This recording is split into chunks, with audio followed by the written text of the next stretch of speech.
Namaste everyone and good evening ladies and gentlemen. My name is Sanjay Kapoor and I am the General Manager, Performance Planning and Review Department of the bank.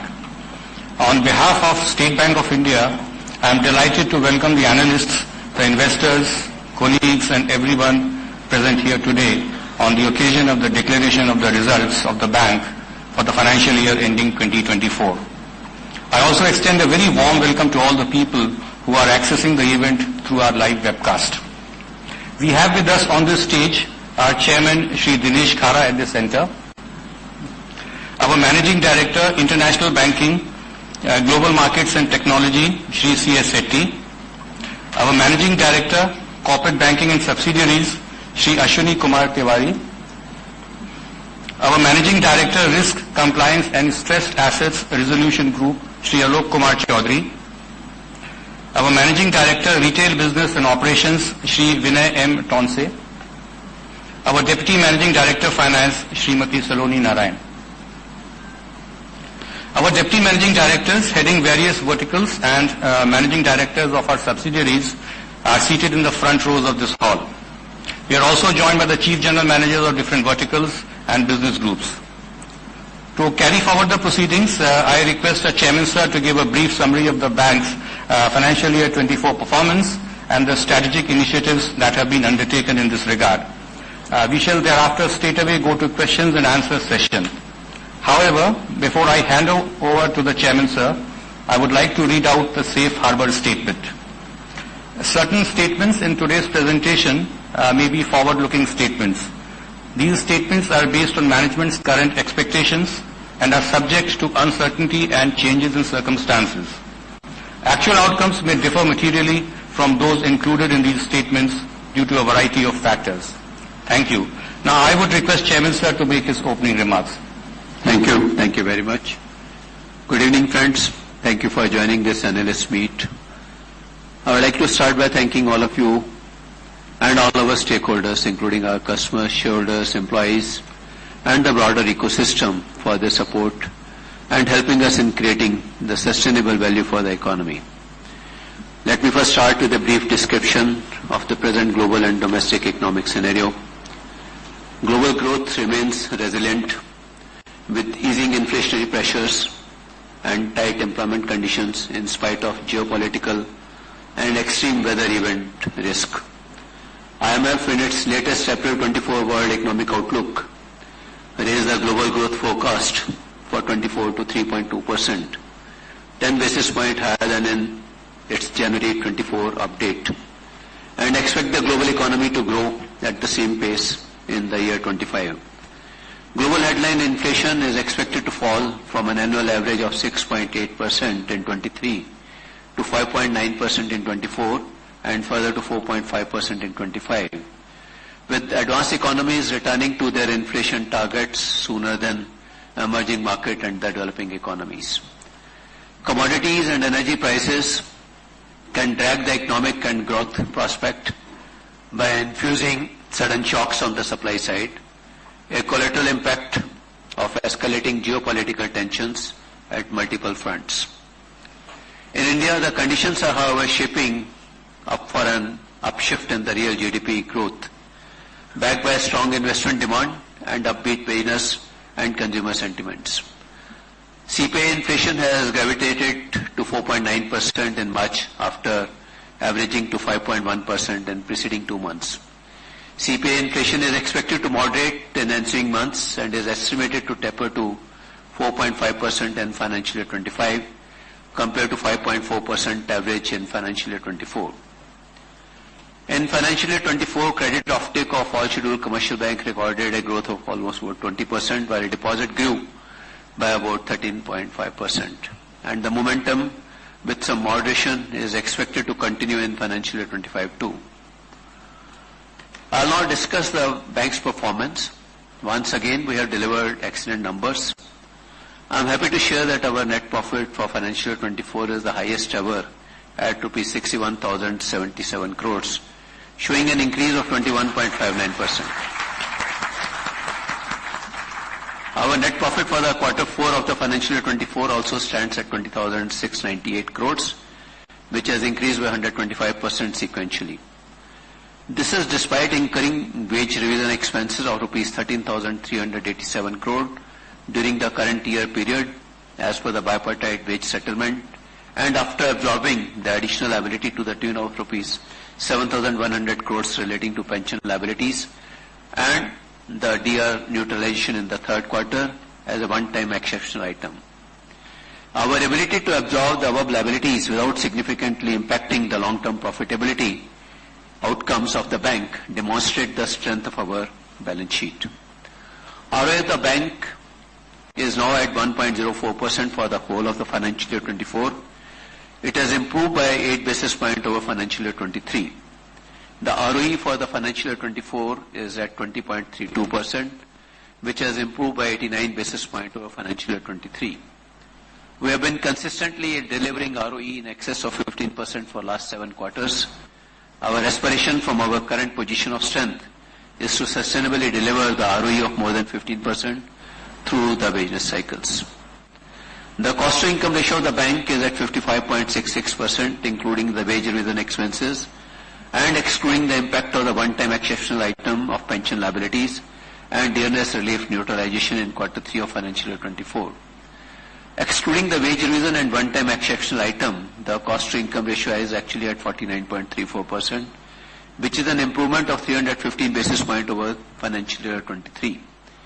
Non-interest income has shown a growth of 41% plus in financial year 24 over financial year 23. We believe sustaining our profitability at these levels highlights the resilience of the underlying value drivers of the bank. The underlying drivers for the sustainable step-up in profitability profile of the bank has been the unmatched size and reach of the bank, with 50 crore plus customers comprising nearly 35% of the India's population. This is a testament of the continuous trust reposed in us by our valued customers. Our customer-centric approach, the process-oriented culture of the bank, strengthened underwriting processes, and correct pricing of the risk have all contributed to the sustainable profitability.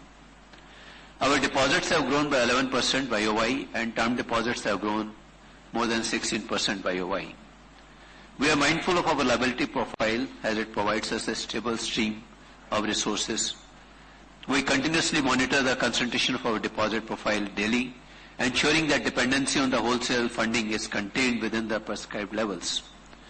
We retain reasonable reserve resources in the form of liquid assets over and above the CRR, SLR requirements to meet the future contingent demands and broad-basing the deposit mix. Unencumbered excess SLR was to the tune of about 3.7 trillion as on 31st of March 24, and the liquidity coverage ratio stood at 124% as on 31/3/24. All this is above the regulatory benchmark. I am happy to highlight that the credit growth has been robust across all the segments.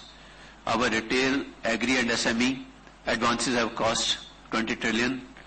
Out of the above, retail personal advances itself constitute almost about 13.5 trillion.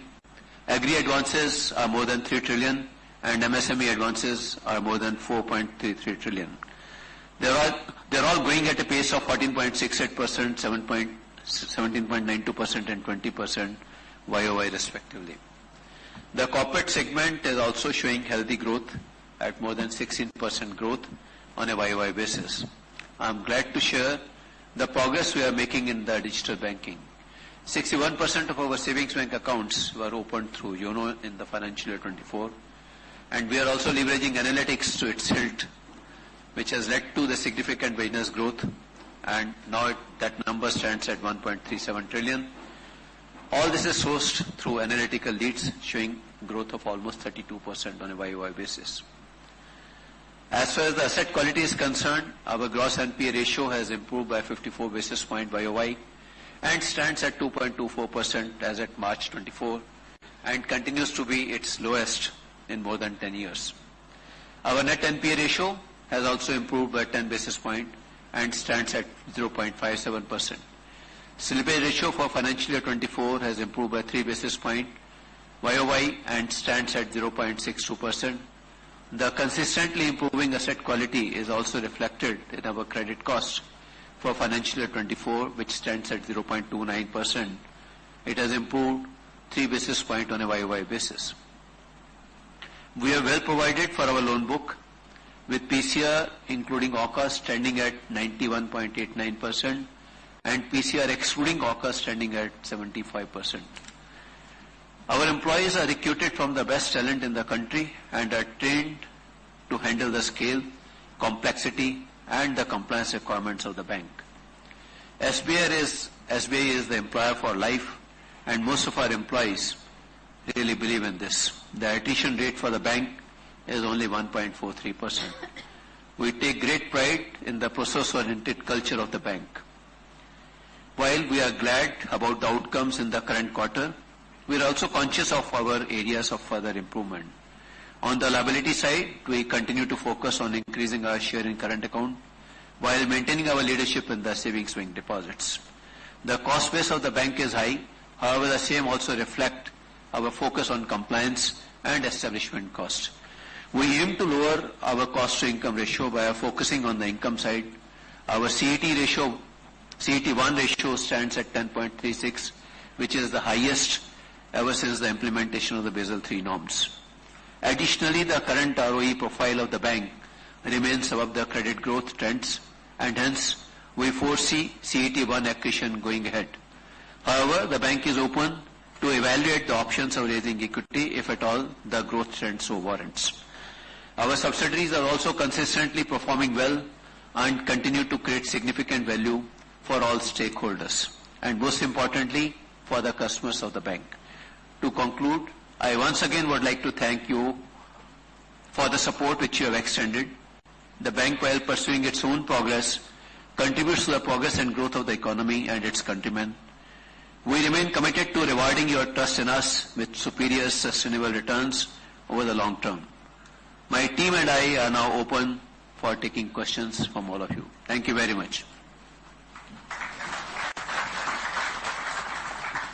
Sir, compliments to you, sir. One of the most, I think, outstanding and fantastic results for the State Bank of India. And when we are going in the range of almost about 110 lakhs crores of the operating profit on a yearly basis, I mean, going more than 1 lakh, annualized basis maybe 1,10,000 or 15,000 crores. So, all this net NPA and these figures looks very small as compared to our profit generating capacity. Having said that, sir, my first question is on the recent RBI guidelines on the provisioning. Now, our total, I think, infra and the project which are under implementation as well as might have been completed also, total loan including CRE, altogether maybe about 4,50,000 crores. Out of that, how much amount do you feel will come under the purview of these guidelines if it is implemented? And what is the ballpark figure by which we will require to increase our capital adequacy?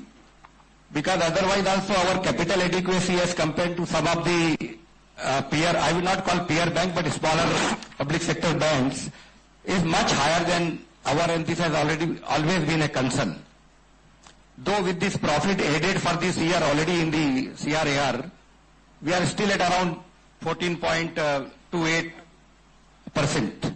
So going forward, and if this particular guidelines gets implemented, where do we stand, sir?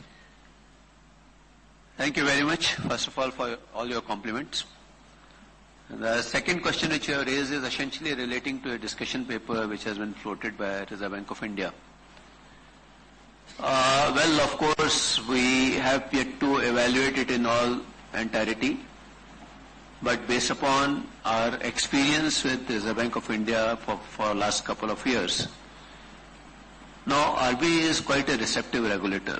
They are not ignoring the viewpoint of the banking industry, and I'm sure they would certainly be cognizant of the viewpoint which will be expressed by IB as well as State Bank of India in its individual capacity as well.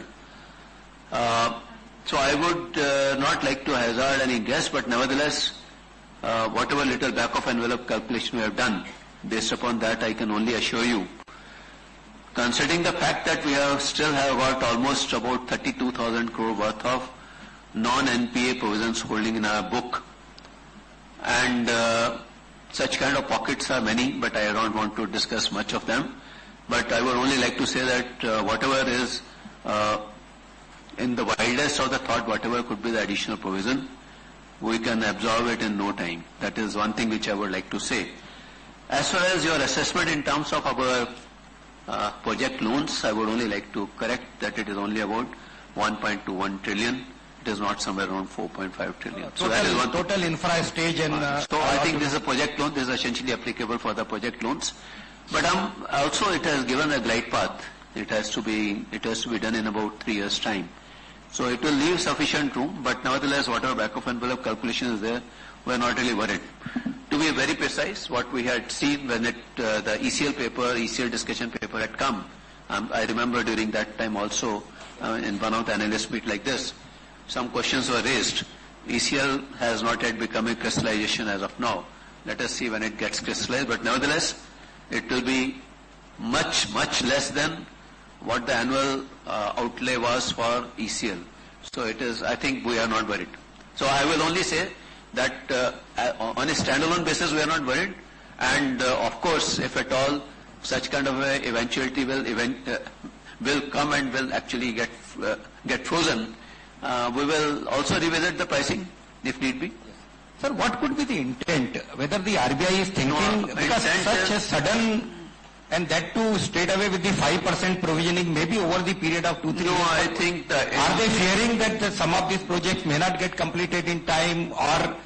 The way I read, I will share with you. The intent seems to be that RBI has got some concerns about the right pricing of the risk by some of the lenders. So when the lenders start pricing a 15-year term loan with T-bill, it will naturally raise the concern with any regulator. So that seems to be the concern. But I think my sense is that there will certainly be some middle path. I'm quite confident about that. The way they are quite receptive about various regulatory provisions, and I'm hoping for that. But nevertheless, in the worst of the situation also, we are quite comfortable. Sir, my second question is on the other income. It is almost gone up by almost 6,000 crore in this quarter. And out of that, of course, fee definitely must have been increased because of the March quarter, 6,200 to 8,700 crores. But there is one item of miscellaneous income which has gone up from 1,807 crore to 4,957 crore. And these two together have given the flip of 6,000 crore, almost 5,900 crore to the other income, which is added in the profit, of course. So what could be this miscellaneous income going almost by 3,100 crore higher in this quarter? So, may I respond? Yeah, please.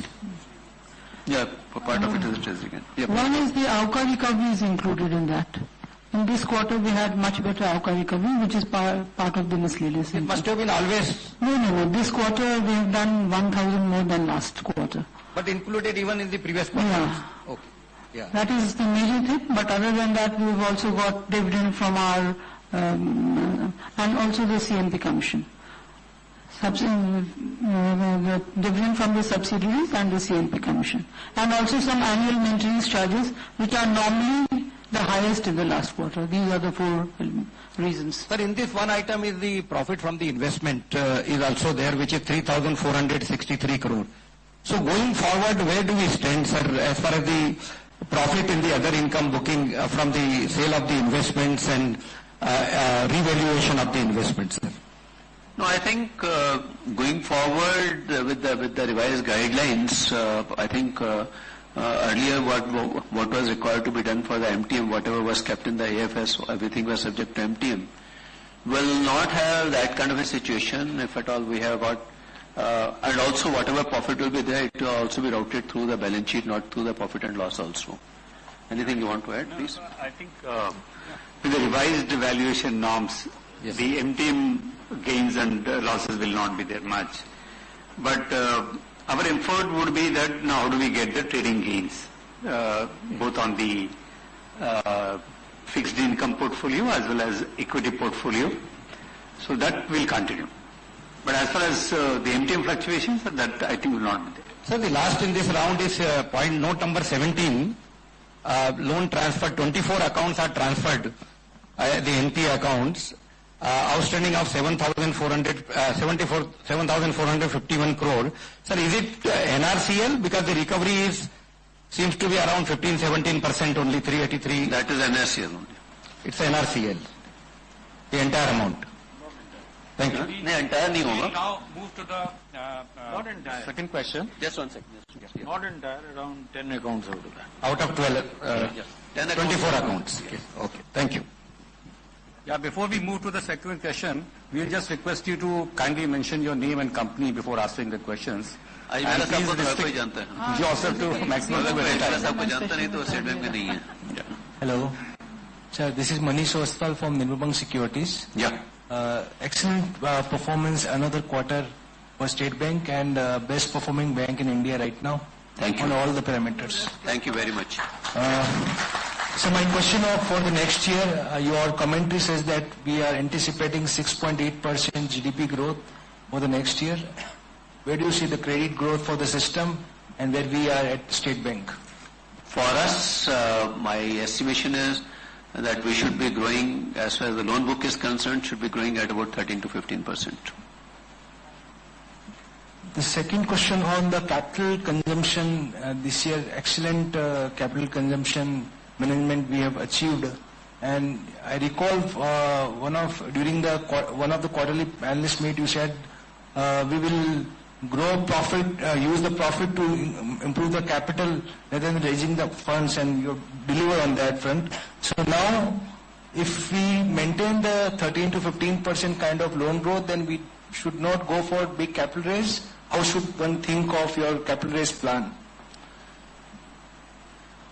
See, as of now, we always keep on doing the estimation in terms of what is the ability of our capital to support the growth. So we have done that estimation, and according to that estimation, we can easily grow about 7 trillion worth of loan book.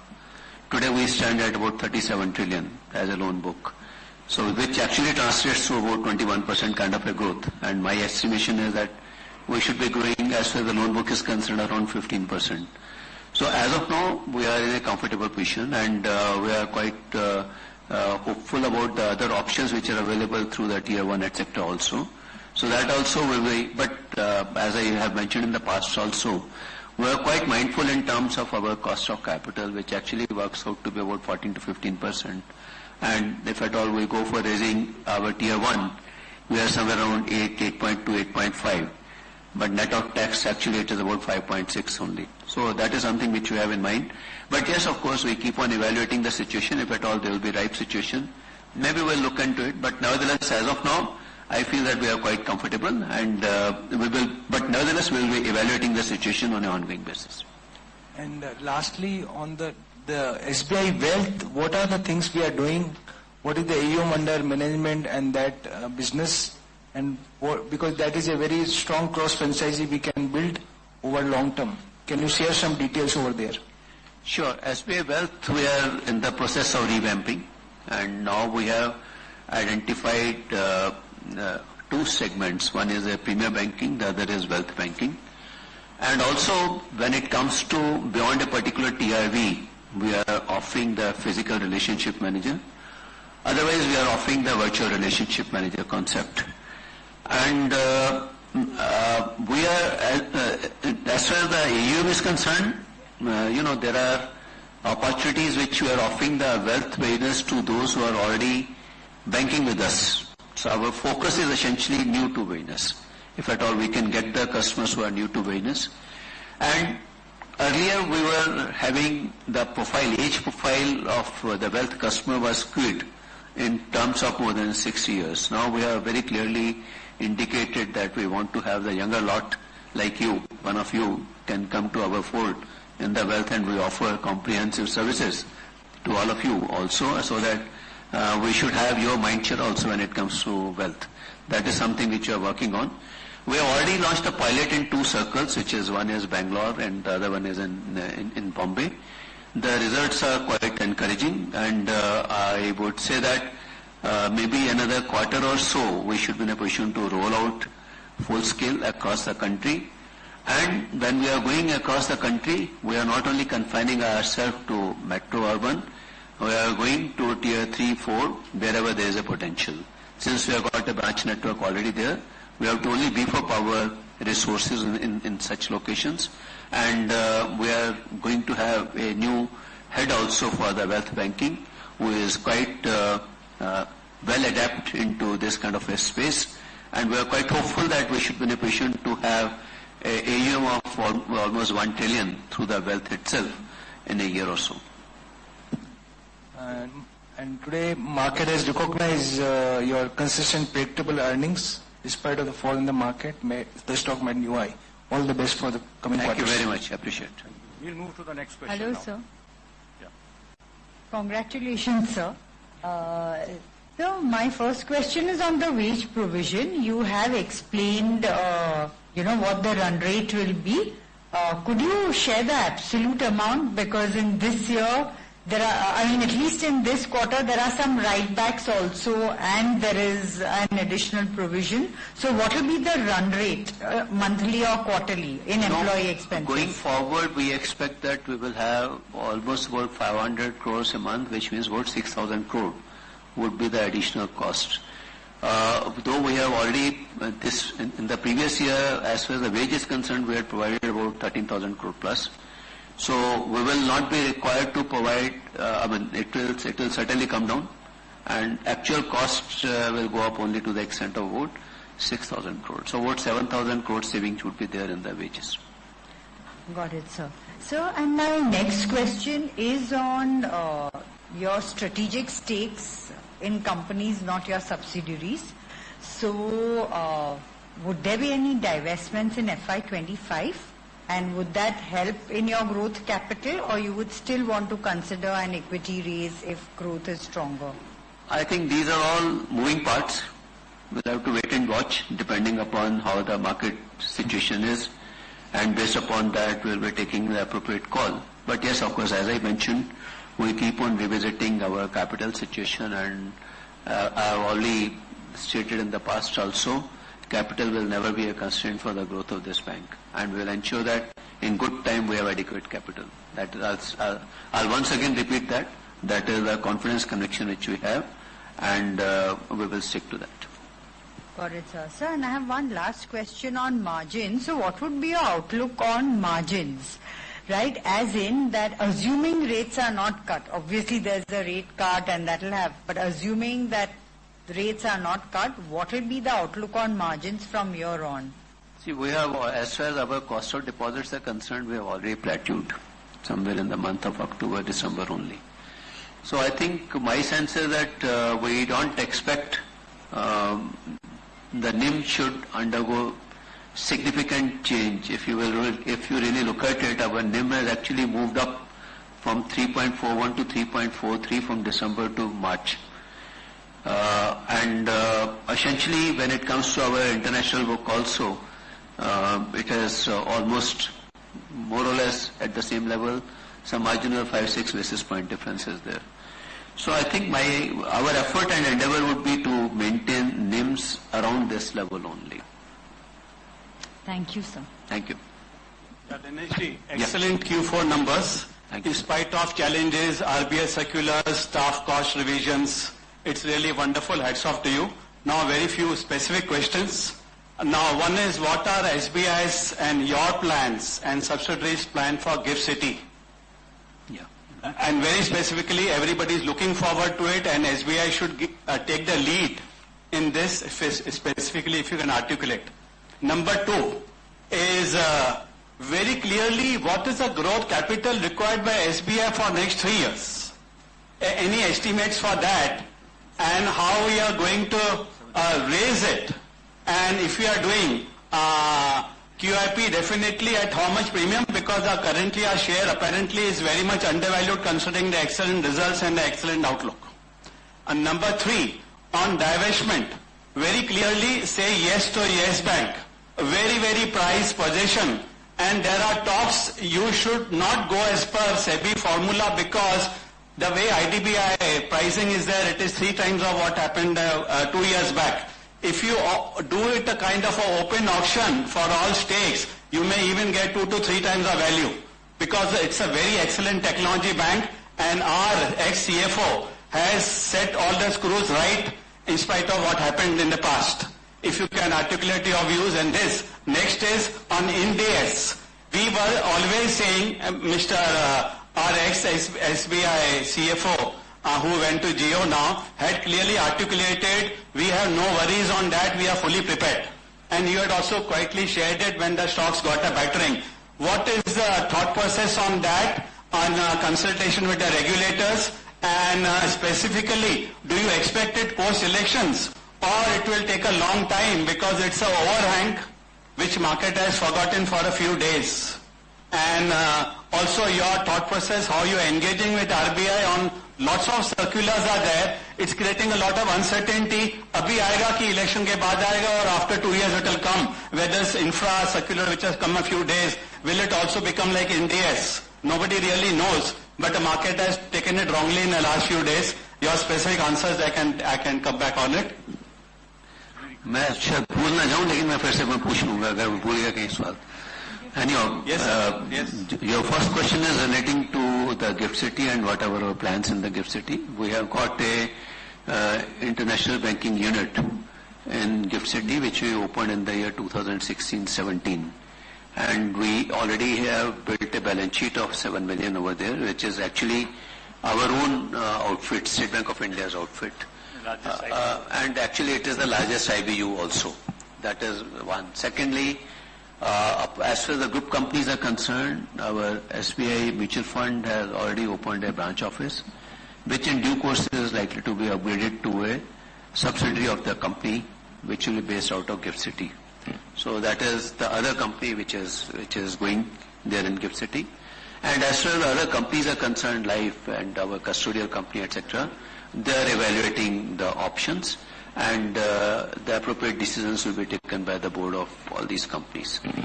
Your second question was related. Please kindly repeat the question. Growth capital. Growth, huh? Growth capital. Growth capital. We have got I mentioned earlier also, as far as the growth capital is concerned, as we are very well placed as far as our capital adequacy ratio is concerned at 14.28%. We have got ample room for raising AT1 and we are hoping some kind of a revisit to the pricing formula for AT1. Valuation formula, not the pricing formula, but the valuation formula. But once that kind of a clarity is in place, we will be in a position to raise AT1 also. Our ROE is growing at about 20% and our loan book is growing at about 15%. So that gives us a natural advantage in terms of our ability to plow back. And that will continue to be the focus. So if at all I have to prioritize, the first is the natural plowback which will happen. Second, we will raise through AT1. Third, we will look at the opportunities for raising equity at a right price, if at all required. Because as of now, with the current capital also, with the current capital adequacy ratio, we can grow the balance sheet to 7 trillion, by another 7 trillion. Our balance sheet is already 37 trillion and that 7 trillion actually translates into about 21%. So I think I have assured multiple times and I once again will like to reiterate, growth capital will never be a constraint for the growth of this bank and the group companies. I assure you once again on that. Your third question was relating to Yes Bank. Yes Bank. Yes Bank, I am unable to comment anything as of now but what you mentioned, we will certainly keep in mind. When we go to the board, we will keep your suggestions in mind and we will take appropriate decisions. I will only say this much. Fourth question. Ind AS. Ind AS ECL kind of a thing which you are mentioning. At a point of time, we had made an assessment for the ECL. The provision requirement was about 30,000 odd crore, which was required to be defrayed in about 5 years' time, which works out to be about 6,000 crore a year. with a balance sheet profit of about 60,000 crore, this does not really worry us at all. But I must also mention that then and now, our quality of book has even improved. So my assessment is that even ECL requirement will also come down. It is simply back of envelope calculation. We have not applied ourselves on this. But nevertheless, since it is not a cause of worry, I am not really much concerned. Last question was relating to the recent circular instruction. No, in fact, before that you had said that how are we engaging with RBI on various circular instructions. Let me assure you, RBI as a regulator is a very receptive regulator. And since we deal with many other regulators also, I get a chance to say this. But they are very cognizant in terms of what the requirement of the economy are. But at the same time, they want to ensure that the banking system should stay very well protected. So with that in mind, perhaps this kind of a discussion paper has been brought out, and I'm quite sure that they are very keen to look at the suggestions which will be given by IB as well as by us as a State Bank of India, and maybe they will even be open to the viewpoint of the various other stakeholders also. The reason why perhaps this kind of a circular instruction has come, because in the market we have seen that 15 years project loans, 15 years infrastructure loans are being priced linked to the T-bill. I think any regulator will get worried on this. So I think I actually look at it from that perspective. So that is the reason, and more so this has to be seen in the context when interest rates are expected to start moving up. Maybe 6 months, 9 months, whenever. But there could be a possibility. So when the risk is not properly priced, I think regulator is bound to be concerned. And my experience, my thought about RBI is a very balanced and very mature regulator. So we are very respectful for our regulator. Thank you. Sir, thank you for a very good reply. On the group companies, very specifically, on the group companies are AMC, Nippon, price market cap has gone up 3 times in the last 3 years. HDFC AMC 3 times. It's high time we should get it listed and get valuation for that. This is the right time. Same thing for insurance. Now I'll come to our SBI cards. Why it is underperforming? I feel it will continue to underperform for the next 5 years also. Why? I had engaged with the Deputy MD cards. Now, we have a prime reputation, prepaying car loans, prepaying home loans, but ICICI we can keep 1 crore FD for a lifetime card, but SBI card, they are insisting on compulsory FD. Just because we want to use SBI card for buying on Amazon and Flipkart, today I lost a 2,000 rupees discount because SBI is insisting on a FD deposit of 30-40,000, but ICICI gives me a lifetime free card where I can play golf. So I don't, why insist on a 30,000, 50,000 FD rupees when ICICI voluntarily we can give 1 crore FD, and this is your Turner Road branch is not listening to your Deputy MD.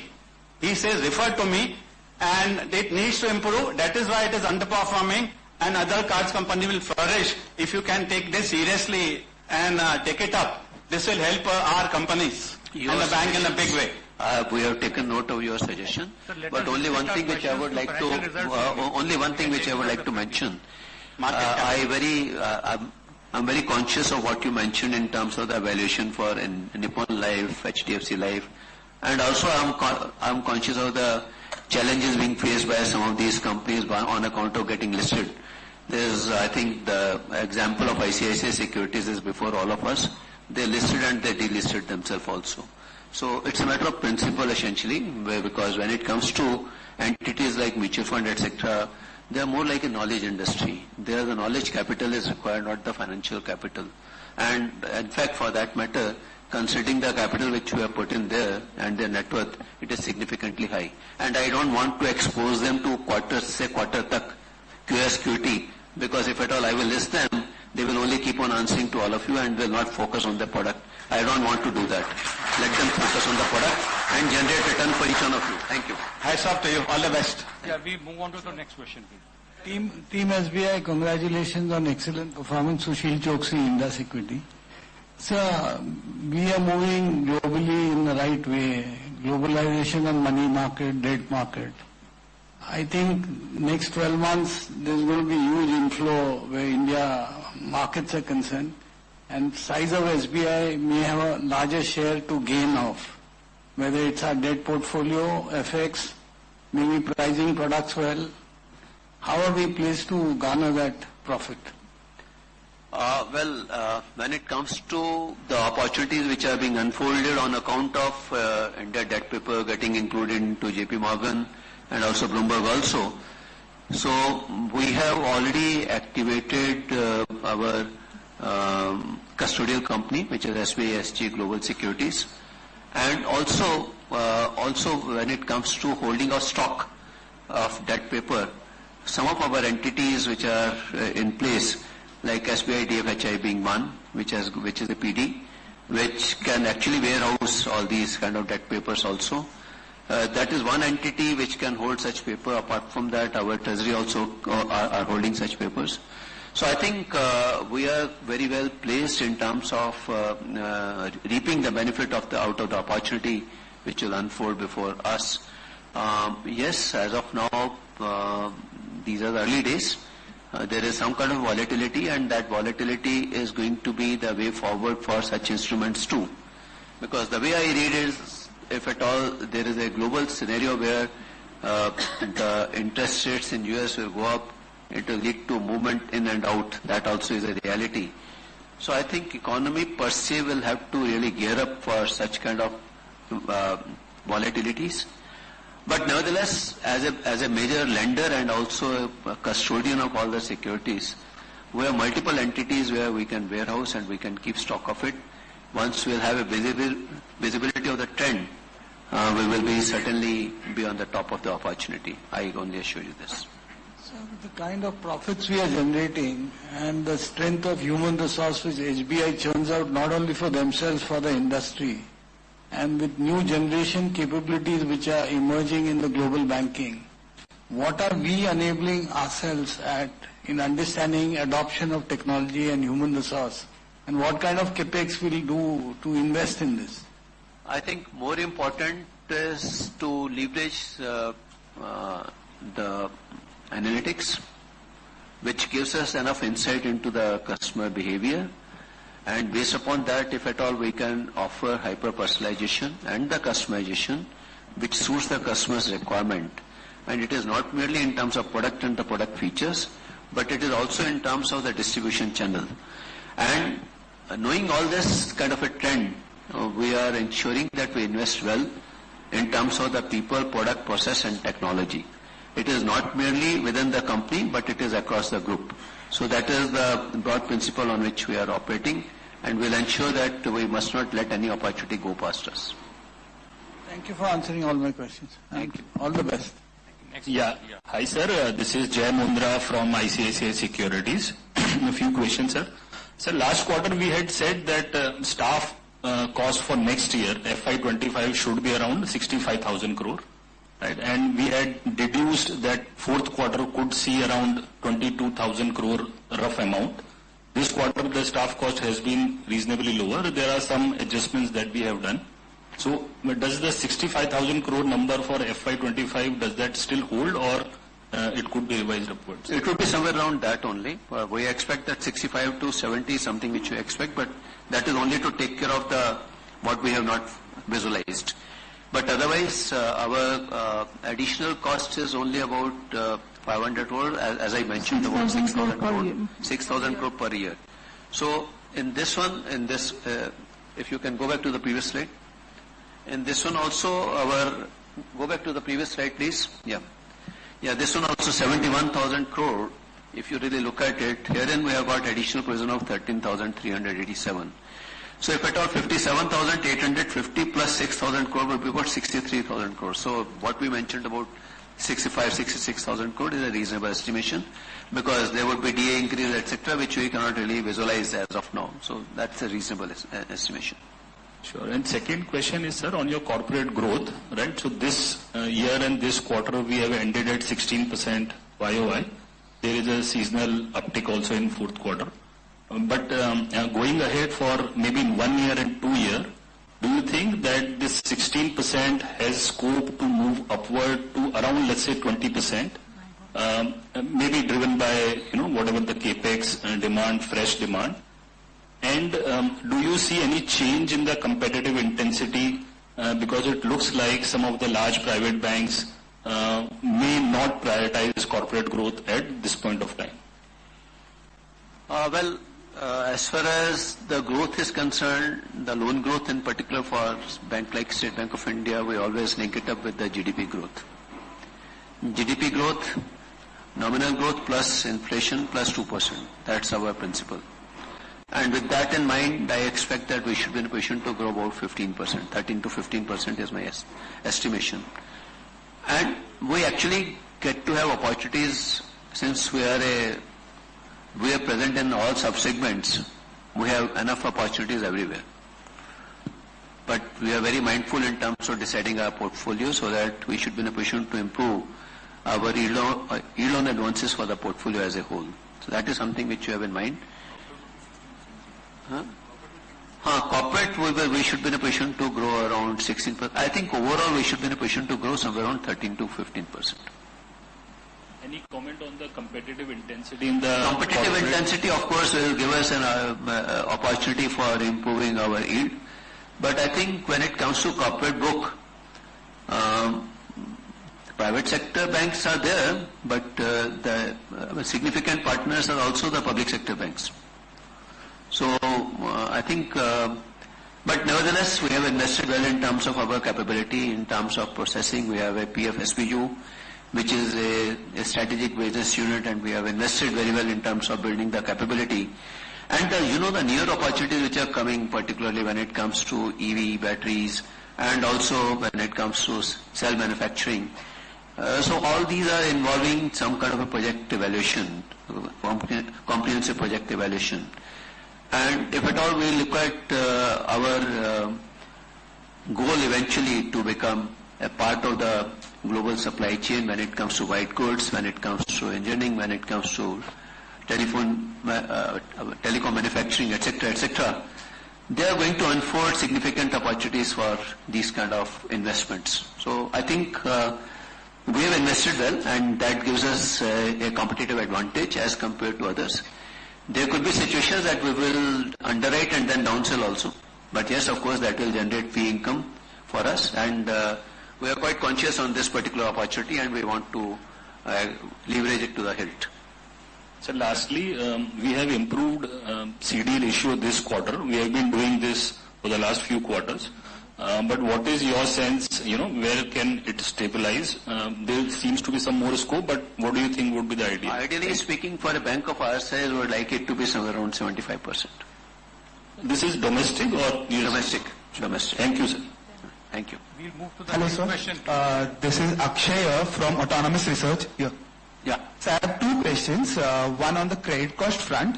So our credit cost has been in the range of around 20-25 basis points for some time now, which is aiding our ROA, which is above 1%. So now with quantum of recoveries moderating, how do you see credit cost evolving? I think, of course, what you mentioned in terms of recovery moderating, but nevertheless, if at all we are required to have lower provisions also, even that will also help us, and that is something which is our effort and endeavor. And see, in this bank, for such a big bank, we have a very simple mantra when it comes to credit quality. And that mantra is known to everybody in the bank, that their NPA and SMAs should be lower than that of the 31st of March of the previous year. So on the one hand, our loan book keeps on growing. At the same time, our NPA and SMAs are kept under check, which is all effort elastic. So to make it really happen, everybody is energized to achieve this goal, and that is something which is reflected in these numbers also. So any specific guidance you'd like to give on the credit cost? I would like to keep it as low as possible. My effort would be to bring it to 0.25, but we cannot ignore the risk which are inherent in the macro. We'll have to live with that. So your guidance, on the... Sorry? Your guidance has been 50 bips, huh? And guidance of course is 50, but that is for all of you. When it comes to my internal staff, it is as low as possible. Yeah. also. The second Because you question, people hold me responsible for whatever guidance I will give you. I don't want to get, I should not be held responsible for that. But yes, let me assure you, this is effort and endeavor is to do it, to maintain the asset quality as best as possible. so second question is on the other income front. So other interest income front. So there seems to be a component of IT interest fund. Yeah. Yes, Yes, there is. 1,300 crores. We keep on paying to them also, and we have to have the refunds also, no? That's it. So it's a part of the game. Yeah. We move to the next question. Yeah. Sir, But nothing unusual. Yeah. hi sir, this is Saurabh from JP Morgan. Yeah. Two questions. One is on your CASA growth. Your current account growth is just 2% this year. So when your CASA is so, much lower than, let's say, even the private banks, how would you think about your margins for next year? So besides the CD ratio, is there any other flex you have on your NIMs? And the second is on the overhead growth. So you've quantified the staff. How would you think about the overhead growth when your loans are growing at about 14%? Is there any operating leverage there? And just one related question is essentially around the credit cost piece. Your agri NPLs have now come down to 9.5%. Do you think this can fall, or do you think this stabilizes at around 10%? Thank you. The first one is relating to the CASA. Well, CASA is something which the industry as a whole has seen turmoil. And I think as compared to others, we have lost the CASA to the extent of about 280 basis point. This is generally a phenomena seen when the people are looking for the better yielding asset class. And here also you will see when it comes to our term deposit growth, it is as high as 16%. So that's part of the product feature when we are opening high value savings bank account. We need to offer them the multi-option deposit scheme, which is actually a sweep beyond a threshold. So that is something which is seen. So whatever you are seeing in term deposit is essentially also originating, part of it is coming from the savings bank also. The important component here is the current account, and current account post the revised business model adoption by the Government of India, where just in time has become a reality. We had reoriented ourselves into the trade commerce industry, trust, etc., for opening of current account, and we had a decent success. We already opened it at more than 40 locations across the country, which are the major markets for current account and for such kind of a business. This is the position as at the end of the day, but what we keep on monitoring on an ongoing basis is the daily average balance in the current accounts. And there we get to see decent growth in the daily average balances. Apart from that, we are into CMP, we are significantly invested into the technology so that we should offer the best in class, the cash management product. So these are the kind of initiatives which we have already taken, and I'm sure with these initiatives, we will be in a position to improve our CASA. Your second question was relating to Agri NPA, of course. Agri NPA, we have brought it down from 15 to 9, and our goal is to, in fact, the target which I have already given is to bring it to less than 8. And we are quite hopeful that we should be in a position to achieve it, bring it down somewhere in the range of 6 to 8% in the days to come. So that is our effort, and we are quite hopeful to achieve these numbers also. Overhead? Yeah. Can you use the mic, please? So the growth in overheads basically for next year. You've grown actually when it comes Basically to the staff cost. Sorry? Staff cost is the major expense for overheads. No, in fact, in the growth in the overhead, we have got some as a business and developmental expenses, about 1,200 crore. PSLC is the other one. When we are actually building on our agri book, we hope that we should be in a position to reduce our dependence on the PSLC. So that will help us in reducing this kind of increase in overhead too. So the question was X of staff growth, X of staff, the overheads. Can it grow slower than loans or no next year? This is I think yes, we can. Because as I mentioned that, our effort when we are embarking upon SBOS is essentially to build up excellent agri book, and which should help us in reducing our dependence on PSLC. That is our effort. We have seen it as compared to past. We have already seen an improvement in this. Hi, sir. We'll have one last question now. Yeah, Hi, please. Param from Nomura here. Yeah, please. Sir, firstly on your provisions, so this year we have seen about 4,000 crore of provision write-backs from standard provisions and other provisions that are showing up. Is this something that can continue going ahead, because your restructured coverage on your restructured portfolio is pretty high? So is that something you can keep reversing going ahead? That's my first question. 37. Can I respond, sir? Yeah. You start, I'll chip in. Yeah. One reversal that we got was the NPA automation that has been done by the bank, and RBI had asked us to provide 0.5% of the operating income. I think we have reversed how much? 1,000 crore, about 900 odd crores.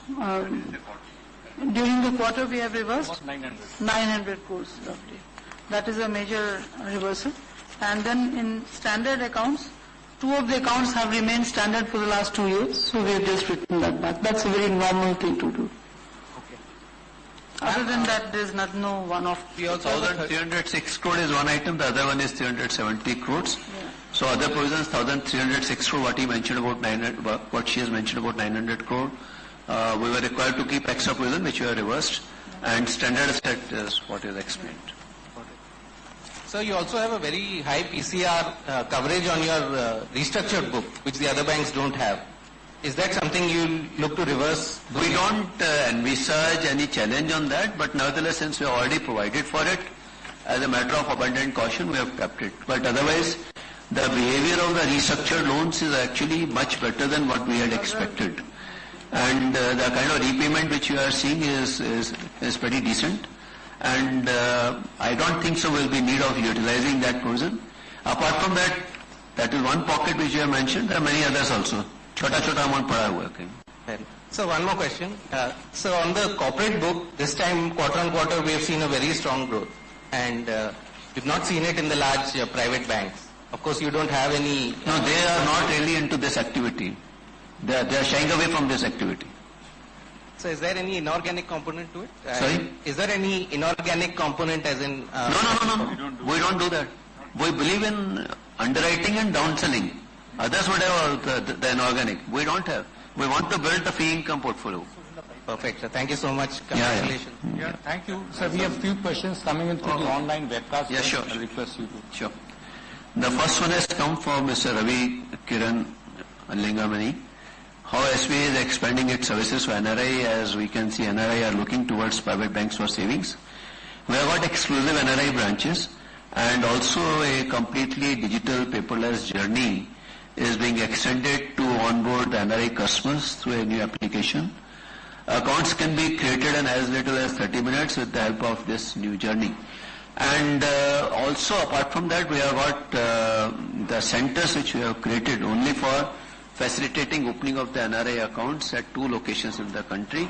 That is also helping us in ensuring that we have got an excellent service which we can offer. In certain geographies where the regulators permit us to offer NRI services, we are also putting in place our feet on street so that we can garner this NRI deposits also and create value for our valued NRI constituent. The next question is coming from Amol. And is SBI plan about listing of SBI Journal? As I have already mentioned that we would like this company to grow a little more, then we will think in terms of its listing. Next question is coming from Chintan Joshi, Autonomous Research, London. Can you explain 29% quarter-on-quarter increase in other net interest income? Are there any one-off in this number? There are no one-offs on this number. It is business as usual. Income from interest on IT refund is 1,302 crore in quarter 4 as compared to 740 crore in the quarter 3 of financial year 24, which is actually, it keeps on happening.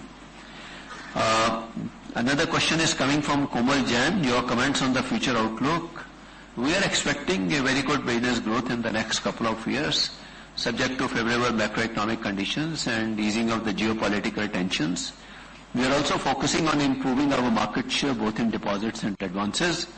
The main driver of business growth will be expansion of digital products and services on our digital omnichannel platform, YONO, to increase efficiencies in the bank. We will continue to focus on booking quality assets and improving asset quality going forward. Here it would not be out of place to mention that this year we have seen more than 30% growth in our book which we have underwritten with the help of YONO. We expect this trend to even get further strengthened in the days to come with the new offerings which we are going to have.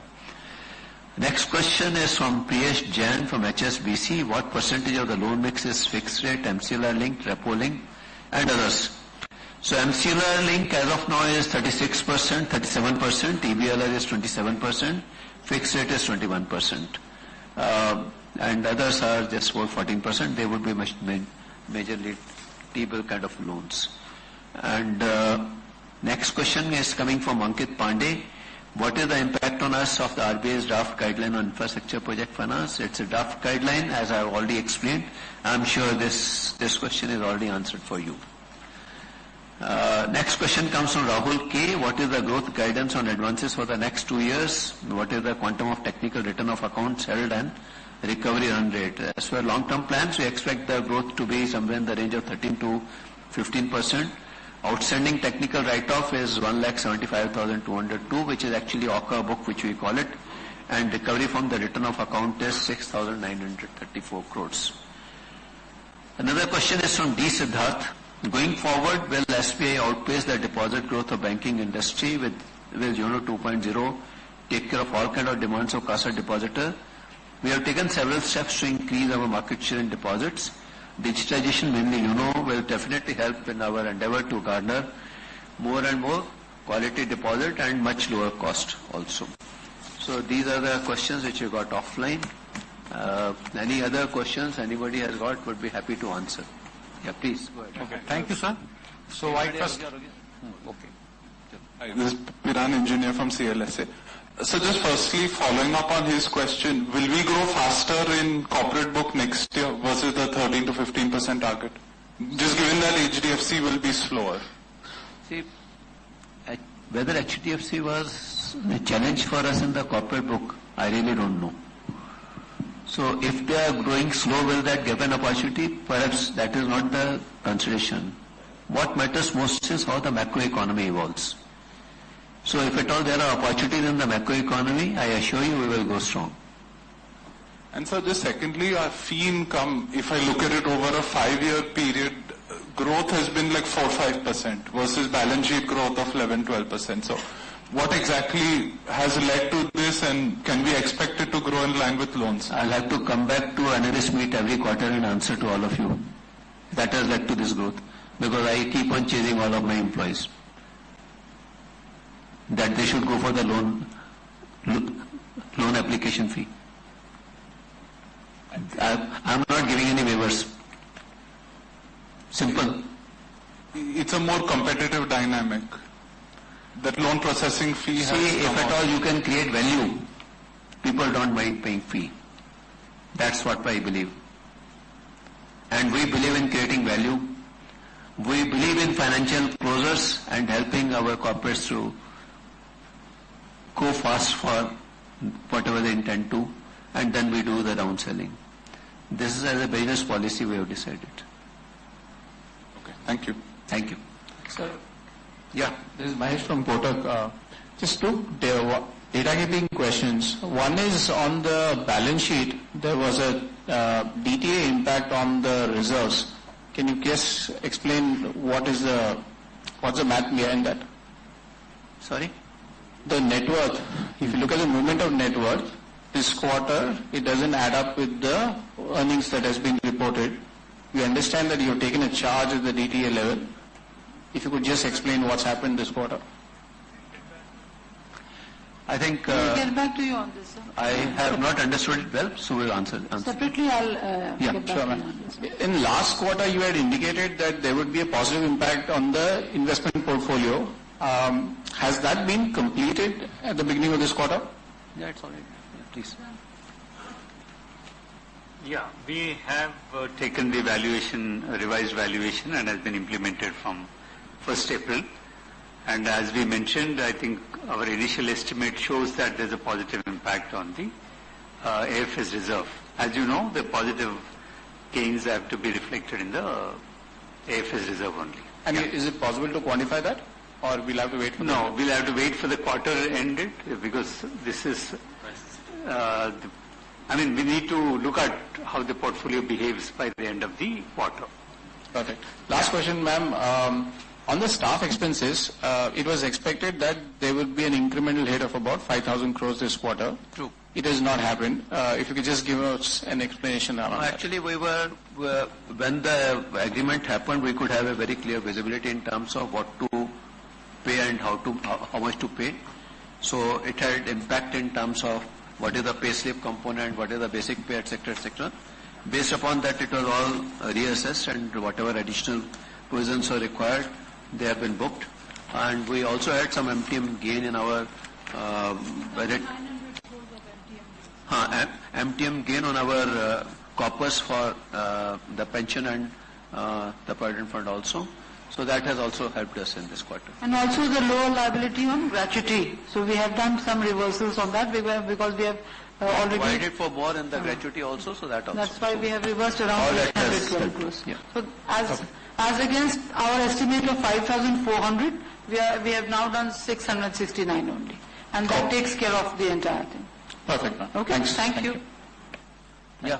Yeah, good evening, sir. This is Wusmal Okay, from... this will be the last question. Okay, so good evening, sir, ma'am. This is Wusmal from Goldman Sachs. I have two quick questions for you. One is on upgrades and recoveries. I want to understand what are your thoughts on how it would trend in the next year. Should the 13% upgrades to opening GNPL be the base case, or do you see any lumpy accounts coming in next year that could push it forward? And the second question is on the deposit growth. As of FY24, your deposit growth year on year looks like 11%, which is slightly lower than what we saw for the industry. So what do you see, how do you see that trending for the next year? See, when it comes to the recovery, I would say that no lumpy accounts left out. They're all small and sundry accounts which are left out. And the recovery, but happy to share with you that even in this year also, we had a similar situation. And still we could make the recovery as high as about 7,000 odd crores. Sorry? So 7,000 odd crores as compared to, 6,900 as compared to about 7,000 crore which we did last year. So I think, depending upon the stock of such assets, we need to recalibrate our strategies. So that is something which we will be doing. Your second question relating to deposit growth. Deposit growth, we have taken multiple initiatives, and with the sharper focus with our complete retail network, and also focus on our corporate books also, corporate relationship also, I'm quite hopeful that we should be in a position to improve our percentage growth in the year to come. Thank you, sir. Thank you. Thank you very much. Thank you. I trust all the questions have now been addressed. We'll be happy to respond to other questions in offline mode. Let me end the evening with thanking the Chairman, sir, the top management team, the analysts, the ladies and gentlemen. We thank you all for taking time out of your schedule and joining us for this event. So to round off this evening, we request you all present here to join us for high tea, just arranged just outside the hall. Thank you. Thank you. Thank you very much, and have a great evening. Thank you. Bye-bye.